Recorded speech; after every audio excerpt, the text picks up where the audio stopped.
Paz do Senhor, irmãos. Hoje nós vamos falar sobre a lição 7, a separação dos pais, como agir.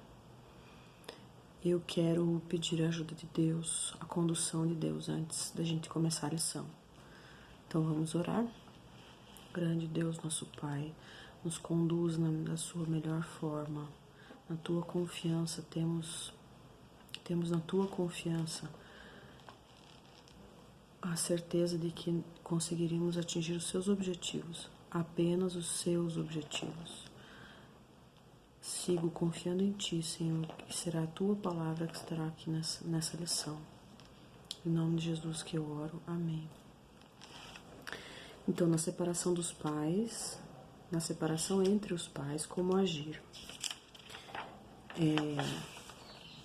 O nosso autor da lição coloca como primeiro tópico entendendo a vontade de Deus para a família.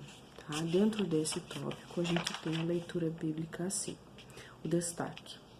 Assim já não são duas pessoas, mas uma só. Portanto, que ninguém separe o que Deus uniu. Nesse sentido, a gente já percebe qual é o caminho que Deus nos vai dar. Como vimos na lição anterior, o chamado do homem a se unir a uma mulher e formar com ela uma única pessoa.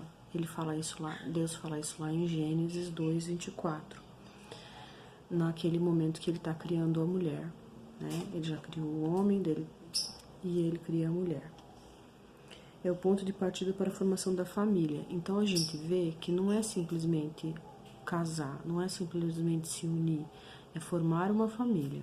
E esse é um propósito que Deus coloca em vários pontos da Bíblia e aqui a gente percebe isso. Assim já não são duas pessoas, mas uma só, portanto ninguém separe o que Deus uniu. Essa é a vontade de Deus, que não haja separação. E então ele pergunta aqui, que eu acho muito interessante, me fez pensar muito, é assim, se são duas pessoas, como elas podem, se duas pessoas formaram uma só agora, como pode a gente separar e elas viverem bem? Essa separação, de certa forma, gera morte, não é? A separação familiar, então, a separação do casal, que gera uma separação familiar, gera vários problemas. A gente sabe que vários sofrimentos, né? Todo mundo conhece, ou na sua própria família ou na comunidade em que vive, casais que se separaram. E a gente pode imaginar várias formas de sofrimento aí, né? Diversos problemas. A mais terrível é o rompimento da unidade familiar, porque a gente sabe que é dentro da família que o amor de Deus se coloca, né? É o lugar para habitar o amor de Deus derramado sobre nós. A nossa família é isso, então. É a vontade de Deus que essa união seja indissolúvel e que ela cumpra o papel diante da sociedade que a gente vive, como exemplo e como cuidado, tanto dos adultos quanto das crianças, dos idosos. É essa unidade familiar que nos faz fortes. Um segundo tópico, o autor da lição fala, compreendendo a realidade da separação. A gente percebe que os casos de separação têm aumentado, né? Tanto na sociedade fora da igreja como dentro da igreja. No meio evangélico, ela tem sido talvez até cada vez maior, né? A nossa sociedade tem mudado muito e deixado de lado o conceito de família, né? Dito que família é muitas coisas além de ser pai, mãe, filhos, né? A gente percebe que está crescendo também o egoísmo, que está crescendo também o imediatismo, né? O que é imediatismo? Eu queria agora, o que eu quero agora tem que ser agora e não posso esperar, né? A gente sabe que isso é um enredo para dar errado, né? A gente sabe que Deus nos propõe que nós esperemos, que nós tenhamos mais paciência do que egoísmo, não é verdade? Vocês conhecem vários problemas, eu peço que vocês pensem aí quantos problemas vocês já viram que a separação gera, né?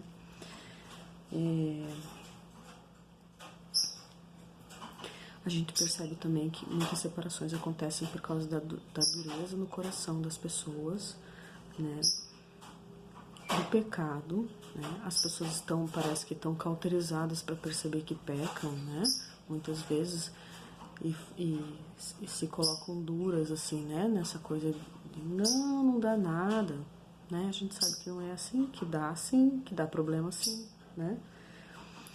O nosso autor aqui coloca também no texto que os filhos não têm culpa da separação. Isso é muito importante colocar, porque muitas vezes os casais brigam dizendo que tem desacordos em relação à criação dos filhos. O desacordo sempre é dos adultos. As crianças, os adolescentes, os filhos em geral, não podem ser culpados, né? Mesmo que a gente considere que eles fazem coisas que os pais não gostem, os pais têm que entrar num acordo sobre como conduzir. Nunca é culpa dos filhos, né? Até porque os filhos, em geral, não são adultos, e os adultos é que têm que resolver os seus problemas, né? A capacidade é de quem já é adulto, de quem não é adulto, não, a gente não pode exigir a mesma capacidade para resolver. Como a família foi criação de Deus, ela é perfeita em si. Então, mesmo essas situações de difícil e de desacordo, de problemas, vamos dizer assim, fazem parte disso, fazem parte da criação de Deus, né? E aí o autor coloca também no final, no segundo parágrafo lá, infelizmente vivemos em um mundo marcado pelo pecado, que acaba por embaraçar a imagem original da perfeita criação de Deus para o nosso mundo. Isso inclui a família. O próprio Jesus nos deu um aviso sobre isso, né? Ele diz, no mundo terei aflições, né? Mas tenham coragem, eu venci o mundo. Então, até, como eu falei antes, até esses desacordos fazem parte daquilo que a gente sabe que vai acontecer. Mas quando a gente olha para Jesus, a gente consegue, né?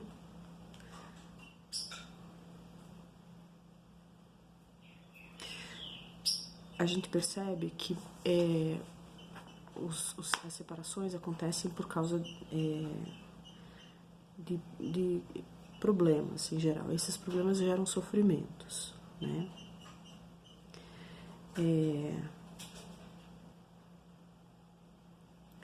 A dureza, o autor repete aqui, a dureza no coração dos homens é que gera muitos desses problemas, né?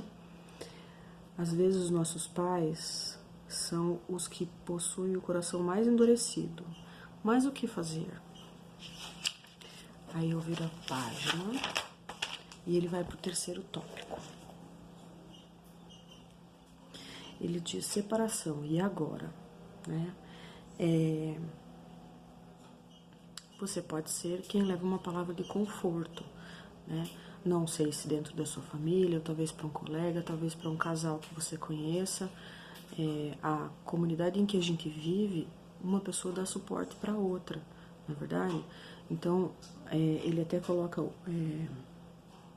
que uma palavra falada pode gerar vida, mas também pode gerar morte, né?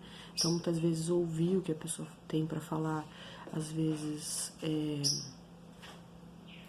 se colocar à disposição, né? Sem julgamento, e propor, repensar, né? O nosso autor aqui da lição vai seguindo o caminho de que uma conversa franca resolve muitas coisas. A gente sabe disso, né? Muitas vezes os pais, o casal que está em conflito, precisa conversar com alguém que esteja de fora para que veja, para que essa outra pessoa veja e aponte caminhos, ou para que o próprio casal consiga caminhar para uma solução dos problemas. O autor da nossa lição aqui propõe também que a pessoa que vem conversar muitas vezes fique em silêncio, né? Porque se a gente às vezes não sabe muito bem o que falar, talvez não seja de falar nada, né? Procurar auxílio especializado para a resolução de conflitos familiares pode ser uma boa alternativa. Só não é melhor que o perdão. A gente sempre vai passar pelo perdão, né? O perdão de Deus, principalmente, Nós somos impelidos. Deus nos diz para que a gente precisa perdoar, né? Eu proponho pensar em perdão, mesmo que a gente não pense em continuar um casamento, porque aquilo que a gente não perdoa nos persegue, né? Então, nosso autor fala que a maioria esmagadora dos conflitos familiares pode ser resolvida com uma conversa e com a liberação de perdão. Ele propõe também que o casal converse com alguém, com outros casais ou amigos de confiança, ou com o pastor e a esposa do pastor.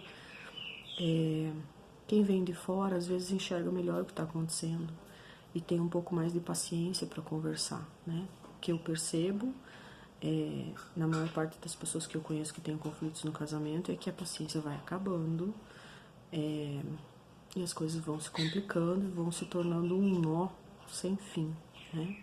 Quem vem de fora consegue soltar um pouco desse nó.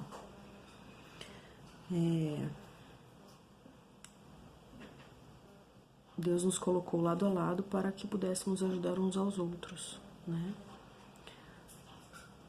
Nossa comunidade cristã tem como objetivo ajudar para seguirmos juntos, fielmente no caminho do nosso Senhor. Lembrando que não é proposta divina que exista separação de um casamento, tá? Mas nem sempre é possível que isso aconteça. Às vezes acontece a separação, né? E pronto, e foi assim, e vamos daqui para frente, né? Nem por isso o pai deixou de ser pai e a mãe deixará de ser mãe, né? É necessário que os filhos continuem respeitando e obedecendo os pais, né? Isso também é um dito divino, né? Os filhos precisam obedecer a Deus também, né?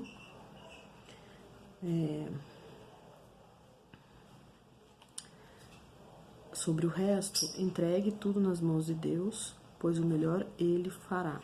Salmos 37:5 é o que o autor da nossa lição escreve. Então Deus caminhará, né, por nós. Deus nos conduz nesse caminho. Eu quero lembrar algumas coisas que eu pensei sobre a separação, que eu já vi acontecer, que é assim. Vocês devem ter visto também. Que muitas vezes os pais separam e se colocam como lados e pedem que os filhos escolham um lado, né? Quando a gente faz dessa forma, isso machuca muito quem é filho, machuca muito quem está em volta, e muitas vezes as relações se perdem porque então um pai não deixa que encontre uma mãe, ou a mãe não deixa que encontre o pai, ou o pai fala mal da mãe, a mãe fala mal do pai, e os filhos ficam no meio disso daí. Tem uma rotina modificada, né? Tem a dúvida de se os pais ainda gostam dos filhos, né? Se os filhos são importantes na vida dos pais, né? Então, eu peço quem for filho e quem for pai, não escolha um lado, né? Não faça das coisas um lado, não existe esse lado, não deveria existir esse lado, né? Isso mais machuca. E aí, muitas vezes eu vejo o afeto dos filhos sendo colocado como massa de manobra, né? Então eu faço o seu filho sofrer para que você sofra também, né? Esse tipo de coisa só piora o caminho, né? E se houver uma possibilidade de retorno ao relacionamento, ainda piora esse retorno, né?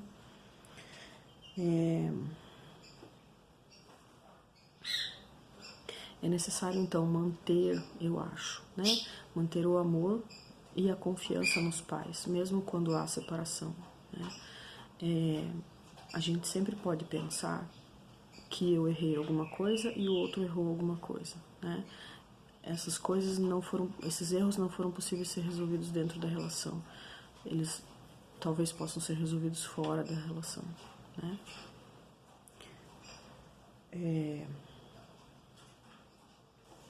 Então, eu vou ler a conclusão e daí vou passar para a nossa pergunta. No processo de separação, o melhor sempre é ter um coração disposto a ouvir e a perdoar, orando e buscando ser reflexo do amor de Deus. Seja você um verdadeiro servo, ajudando a manter a comunhão e a harmonia em sua família, ou sendo exemplo para outras famílias, né? Ao falar com seus pais, lembre-se, a resposta delicada acalma o furor, mas a palavra dura aumenta a raiva. Provérbios 15:1. Eu vou ler também mais um versículo que eu acho que completa essa ideia, que está em Romanos 12:21. Não te deixes vencer pelo mal, mas vence o mal com o bem. Acho que isso explica, a gente consegue compreender bem qual é a ideia. E eu proponho que a gente seja mais delicado no nosso trato do dia a dia, porque isso facilita e é a forma com que Deus lida com a gente, né? Vou passar para a nossa pergunta, então, que vocês têm que responder via WhatsApp. A pergunta é: o que Jesus diz sobre o adultério em Mateus 19? Faz parte da nossa leitura bíblica em classe, tá? Eu já disse onde que tá, agora é só responder. Aguardo a resposta de vocês. Eu gostaria que vocês pensassem para responder. Eu não quero só o versículo que está escrito, que tá em Mateus 19. Eu quero que vocês pensem a respeito, tá bom? Vamos orar? Te agradeço, Deus, por mais essa lição cumprida. Te agradeço, Deus, por tocar o coração dos nossos adolescentes e dos pais dos nossos adolescentes e quem visualizar esse vídeo. Agradeço, Deus, pelo aprendizado que eu tive ao preparar essa lição. Te agradeço, Deus, te agradeço mais e mais. Em nome de Jesus, amém.